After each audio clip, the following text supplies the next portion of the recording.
എല്ലാ കാലത്തും B J പിയുടെ ശക്തി കേന്ദ്രമാണ് തിരുവനന്തപുരം. പിന്നീട് അത് തൃശ്ശൂറായി മാറി. ഏറ്റവും അവസാനം നാം പരിശോധിക്കുകയാണെങ്കിൽ എല്ലാവരെയും ഞെട്ടിച്ചുകൊണ്ട് കമ്മ്യൂണിസ്റ്റ് പാർട്ടിയുടെ ഈറ്റില്ലമായ ആലപ്പുഴയിൽ പല സമരങ്ങളും നടന്നിട്ടുള്ള, CPM-ന്റെ പല ചരിത്ര സമരങ്ങളും നടന്നിട്ടുള്ള ആ ആലപ്പുഴയിൽ ബി ജെ പിയുടെ വലിയ കടന്നുകയറ്റം. അവിടെ 20% വോട്ട്, 8 പഞ്ചായത്തുകളിൽ ഭരണം, പല നഗരസഭയിലും പ്രതിപക്ഷം, പല പഞ്ചായത്തുകളിലും പ്രതിപക്ഷം, ബ്ലോക്കിൽ അംഗങ്ങൾ. അങ്ങനെ ആ ഒരു ഇത്രയും വലിയൊരു മാറ്റം ഉണ്ടാകാനുള്ള കാരണം എന്താണ്? അത് ഇന്ത്യ മുന്നണി എന്നുള്ള ഒരു സഖ്യത്തിലെ ഒരു രഹസ്യ ചർച്ചയുടെ അടിസ്ഥാനത്തിലാണ് ആലപ്പുഴ അവർ തിരഞ്ഞെടുപ്പിന് ഇപ്പോൾ നേരിട്ടത്.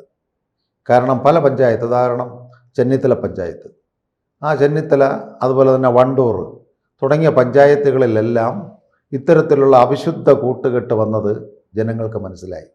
കാരണം കരിവള്ളൂരും പുന്നപ്പുറയും ആലപ്പുഴയും തൊഴിലാളികളുടെ ശക്തി കേന്ദ്രങ്ങളാണ്, വിപ്ലവ പ്രസ്ഥാനത്തിനുള്ള മണ്ണാണ്.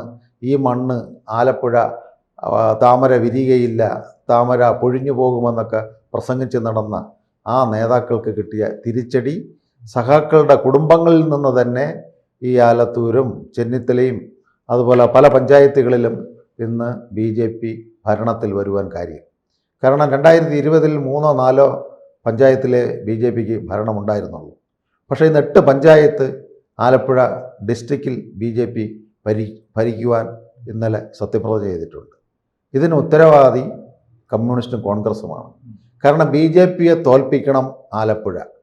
ഇതേ നാടകമാണ് കേരളത്തിലും, ഇതേ നാടകമാണ് ഇനി അസംബ്ലിയിൽ നടക്കുവാൻ പോകുന്നത്.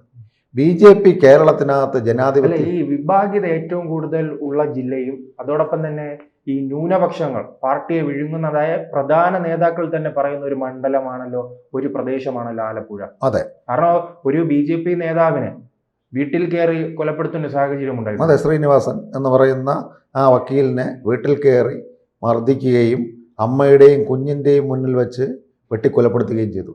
ആ ഒരു വികാരം അവിടെ ഉണ്ട്. അവിടെ ന്യൂനപക്ഷങ്ങളെന്ന് പറയുന്ന എല്ലാവരെയും അടിച്ചാക്ഷേപിക്കുവാൻ ഞാൻ തയ്യാറല്ല. ചില തീവ്രവാദപരമായ ന്യൂനപക്ഷങ്ങൾക്ക് പിന്തുണ നമ്മുടെ ഭരണപക്ഷത്തുമുണ്ട്, ആലപ്പുഴ നേതാക്കൾക്കുമുണ്ട്. അത് ബഹുമാനപ്പെട്ട മുൻ PWD മിനിസ്റ്റർ സുധാകരൻ സാറിന് പോലും അതൃപ്തിയാണ്. നല്ലൊരു ജനകീയനാണ്, നല്ലൊരു മന്ത്രിയാണ്, ആലപ്പുഴയുടെ വികസനത്തിന് മുൻകൈയിലെടുത്ത ആളാണ്. കേന്ദ്രം പല ഫണ്ടും PWD കൊടുത്തത് ശ്ലാഘനീയമായി പറയുന്ന ആളുമാണ്. കേന്ദ്രമായിട്ട് നല്ല സമ്പർക്കത്തിലുണ്ടായിരുന്ന ഒരു മിനിസ്റ്ററായിരുന്നു. അദ്ദേഹത്തിനെ അവിടെ തിരഞ്ഞെടുപ്പ് പ്രക്രിയയിൽ അടുപ്പിച്ചിട്ടില്ല. അപ്പോൾ ഇത്തരത്തിൽ മുഖം നോക്കി നടപടിയെടുക്കുകയും വിമർശിക്കുകയും ചെയ്യുന്ന സുധാകരൻ പോലുള്ള നേതാക്കളെ അവോയ്ഡ് ചെയ്തത് ഒന്ന്. 2, BJP പല സ്ഥലത്തും വരരുത് എന്നുള്ള ആ മേഖല, കുട്ടനാടൻ മേഖല, അതുപോലെ തന്നെ കൈനഗിരി മേഖല, നേരത്തെ പറഞ്ഞ പഞ്ചായത്തുകളിലെല്ലാം കമ്മ്യൂണിസ്റ്റ് കുടുംബങ്ങളാണ് ഇന്ന് BJPക്ക് വോട്ട് കൊടുത്തിട്ടുള്ളത്. ഈ വോട്ട് നോക്കുകയാണ് എങ്കിൽ ഈ പ്രവർത്തന രീതിയിൽ അവിടുത്തെ സാധാരണക്കാര എന്നും പ്രവർത്തിക്കുവാൻ CPM-ന് സാധാരണക്കാരുകൾ. കുട്ടനാട് മേഖല അറിയാമല്ലോ, മഴയോ വെള്ളമോ വന്ന ഒരു ഡെവലപ്മെൻറ്റും ഇല്ല. ഇതേപോലെ വെള്ളമുള്ള പല സ്ഥലങ്ങളിലും ഉത്തരേന്ത്യൻ മേഖലകളിലുണ്ട്.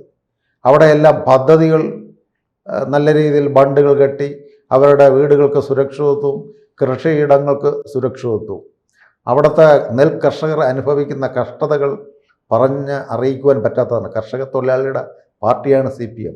അവർ ഉദ്ദേശിക്കുന്ന നെൽ സംഭരണത്തിന് വില നിശ്ചയിക്കുവാൻ കൃഷിമന്ത്രി ഉൾപ്പെടെയുള്ളവർ തയ്യാറല്ല. അവിടെ നീണ്ട നെല്ലുകൾ കൂട്ടിയിട്ട് അത് മുളച്ചു. ആ നെല്ലുകൾ ഏറ്റെടുക്കുവാൻ മുൻപിരുന്ന കൃഷിമന്ത്രിക്കോ ഇപ്പോൾ ഇരിക്കുന്ന കൃഷിമന്ത്രിക്കോ തയ്യാറാകുന്നില്ല. അവിടെ അടൽ ബിഹാരി വാജ്പേയി കുട്ടനാട് ടൂറിസത്തിന് അവിടെ വന്ന് തടവലും തിരുമലിനും വന്ന സമയത്ത് അദ്ദേഹം അവിടുത്തെ അവസ്ഥ കണ്ടു പോയി ഒരു കുട്ടനാട് പാക്കേജ് പ്രഖ്യാപിച്ചു.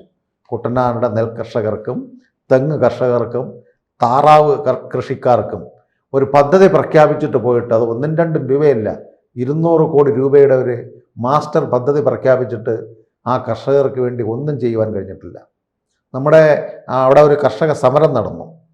ഈ നെല്ലുകൾ കൂട്ടിയിട്ട് ആകുന്ന അത്ര വില അവർക്ക് കിട്ടാത്തതുകൊണ്ട് നമ്മുടെ സിനിമാ നടനൊക്കെ ഉള്ള ഒരാളുണ്ടല്ലോ, അദ്ദേഹത്തിൻ്റെ നേതൃത്വത്തിലൊക്കെ അതിനെ വർഗീയവൽക്കരിച്ചു.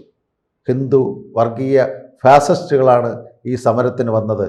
ഇത് ഉത്തരേന്ത്യൻ കർഷക സമരം പോലെ പരാജയപ്പെടുകയില്ല, ഇത് വിജയിക്കുമെന്ന് പറഞ്ഞു. പക്ഷേ ബുദ്ധിമാരായ നല്ലവരായ നാട്ടുകാർ, കൃഷിക്കാർ, താറാവ് വളർത്തുന്ന കർഷകർ, തെങ്ങ് കർഷകർ, സാധാരണ അധസ്ഥിതകരായിട്ടുള്ള തൊഴിലാളികൾ ഒന്നടങ്കം ഈ 8 പഞ്ചായത്തിലും കോൺഗ്രസിൻ്റെയും കമ്മ്യൂണിസ്റ്റിൻ്റെയും രഹസ്യ ബാന്ധവത്തെ തകർത്തു. ഉദാഹരണം രമേശ് ചെന്നിത്തല, അദ്ദേഹത്തിൻ്റെ പഞ്ചായത്താണ്. ആലോചിച്ച് നോക്കുക. കാരണം നാം ഇത് പഞ്ചായത്ത് മാത്രമായി ചുരുക്കി കാണേണ്ട ആവശ്യമില്ല. കഴിഞ്ഞ ലോക്സഭാ തെരഞ്ഞെടുപ്പ് കാലത്ത് അവിടെ ശോഭാ സുരേന്ദ്രന് ലഭിച്ചിരിക്കുന്നത് 3 ലക്ഷത്തിനടുത്ത് വോട്ടാണ്. അതെ, ചെറിയ കാര്യമല്ലല്ലോ. അല്ലല്ല. ലോക്സഭാ മണ്ഡലത്തിൽ 3 ലക്ഷത്തിനടുത്ത് വോട്ട് നേടുക BJP പോലെ ഒരു മൂന്നാം മുന്നണി. അതെ, അവർ ഏത് സ്ഥലത്ത് ചെന്ന് നിർത്താലും അവരൊരു വോട്ട് പാറ്റേൺ ഉണ്ടാക്കിയിട്ട് ആ BJPക്ക് ഒരു മാർജിൻ അവർ വർദ്ധിപ്പിച്ചിട്ട് ഗ്രാഫ് ഉയർത്തിയിട്ട് അവർ പോയിട്ടുള്ളൂ. ഇപ്പോൾ ലോക്സഭാ മണ്ഡലത്തിൽ BJPക്ക് 3 ലക്ഷത്തിൽ കൂടുതൽ വോട്ട് കിട്ടി. ആ വോട്ട് കിട്ടാൻ കാരണം ഇവരുടെ ആ വികസന പ്രവർത്തന ഇല്ലായ്മയാണ്.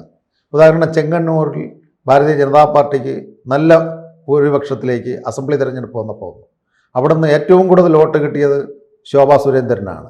ഇന്ന് ആ ചെങ്ങന്നൂർ മണ്ഡലത്തിലെ 5 പഞ്ചായത്താണ് BJPക്ക് ഭരണം കിട്ടിയിരിക്കുന്നത്. അപ്പോൾ ഇത് തുടർന്നും സിറ്റിയിലും പ്രാന്തപ്രദേശങ്ങളിലും വരുന്ന അസംബ്ലി തിരഞ്ഞെടുപ്പിൽ BJPയുടെയും സംഘപരിവാറിൻ്റെയും കണക്കനുസരിച്ച് 2 അസംബ്ലി മണ്ഡലം ആലപ്പുഴ എന്ന് BJPക്ക് ജയിക്കുവാൻ കരുത്ത് വരും. ആ കരുത്ത് പാർലമെൻറ്റ് തിരഞ്ഞെടുപ്പിൽ കിട്ടിയ വോട്ടും ഇപ്പോൾ കിട്ടിയ ഈ 8 പഞ്ചായത്തിൻ്റെയും ഭരണം വെച്ച് നോക്കുകയാണ് എങ്കിൽ 2 അസംബ്ലി സീറ്റ് നമ്മുടെ കേരള നിയമസഭയിൽ വരുന്ന 2026 മെയ്യിൽ വരാതിരിക്കുവാനാണ് ND മുന്നണിയായിട്ട് അവിടെ മത്സരിച്ച് പഞ്ചായത്തിൽ ഒരു ടെസ്റ്റ് ഡോസ് ചെയ്തതുകൊണ്ടാണ് അവിടുത്തെ ജനത്തിന് മനസ്സിലായി 8 പഞ്ചായത്തിൽ BJP അധികാരത്തിൽ വരുവാൻ കാര്യം. യാതൊരു സംശയവുമില്ല, വരുന്ന അസംബ്ലി തിരഞ്ഞെടുപ്പിൽ ഇനി ഏത് രാഷ്ട്രീയ നാടകം ഇവർ കളിച്ചാലും, ഏത് നെറികെട്ട രാഷ്ട്രീയം ഇവരെടുത്താൽ, BJP വരാതിരിക്കുവാൻ വേണ്ടി ചെയ്താലും, ആലപ്പുഴ ജില്ലയെ പ്രതിനിധീകരിച്ച് കുട്ടനാട്, ചെങ്ങന്നൂർ പോലുള്ള അസംബ്ലി മണ്ഡലങ്ങളിൽ നിന്ന് നമുക്ക് BJPക്ക് അസംബ്ലിയിൽ പ്രാതിനിധ്യം ഉണ്ടാവും. അതിൻ്റെ ഒരു വോട്ട് പാറ്റൻ്റാണ് ശോഭാ സുരേന്ദ്രന് 3 ലക്ഷത്തിൽ സംതിങ് വോട്ട് ആ പാർലമെൻറ്റിൽ നമുക്ക് കിട്ടിയിട്ടുള്ളത്. അപ്പോൾ ഇത് MLA മാറുമോ? അത് തീർച്ചയായിട്ടും MLA മാറും. അതാണല്ലോ ഞാൻ പറഞ്ഞത്. ചെങ്ങന്നൂർ നിന്നു MD രമേശൊക്കെ തിരഞ്ഞെടുപ്പിന് നേരിട്ടപ്പോൾ ഏകദേശം ആദ്യത്തെ റിസൾട്ട് വന്നപ്പോൾ MD രമേശ് ലീഡ് ചെയ്തെന്ന് പറഞ്ഞൊരു അസംബ്ലി മണ്ഡലമാണ്. കമ്മ്യൂണിസ്റ്റുകാർ അതിശയപ്പെട്ടു പോയി. കമ്മ്യൂണിസ്റ്റ് കോട്ടയിൽ അത് NDA സഖ്യമെന്നുള്ള നിലയിൽ ഘടകകക്ഷികൾ വലുതായിട്ടില്ലാത്ത സ്ഥലമായിരുന്നു. BJP ഒറ്റയ്ക്കാണ് MD രമേശ് അവിടെ ലീഡ് വന്നിട്ട് തിരിച്ചു പോയത്. കഴിഞ്ഞ തിരഞ്ഞെടുപ്പിലും കഴിഞ്ഞ അസംബ്ലി തിരഞ്ഞെടുപ്പിലും അങ്ങനെയാണ്. അപ്പോൾ ആ ഒരു അത് പാർലമെൻറ്റിലും വന്നിട്ടുണ്ട്. ഏറ്റവും കൂടുതൽ ശോഭാ സുരേന്ദ്രന് പാർലമെൻറ്റിൽ വോട്ട് കിട്ടിയിട്ടുള്ളത് ചെങ്ങന്നൂർ അസംബ്ലി മണ്ഡലത്തിൽ നിന്നാണ്. ആ ഒരു വോട്ട് പാറ്റൻ്റ് മറ്റ് അസംബ്ലി മണ്ഡലങ്ങളിലേക്കും ആലപ്പുഴയിലേക്ക് അത് മാറും. ആലപ്പുഴ ടൗണിലേക്ക് അത് വരും, മറ്റു മണ്ഡലങ്ങളിലേക്ക് അത് പോകും, കുട്ടനാടിലേക്ക് അത് മാറും.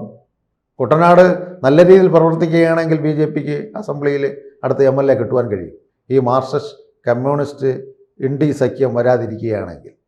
കൂടുതൽ വാർത്തകളും വിശേഷങ്ങളും നിങ്ങളിലേക്ക് എത്താൻ ABC മലയാളം സബ്സ്ക്രൈബ് ചെയ്യുക, ബെൽ ബട്ടണും അമർത്തുക.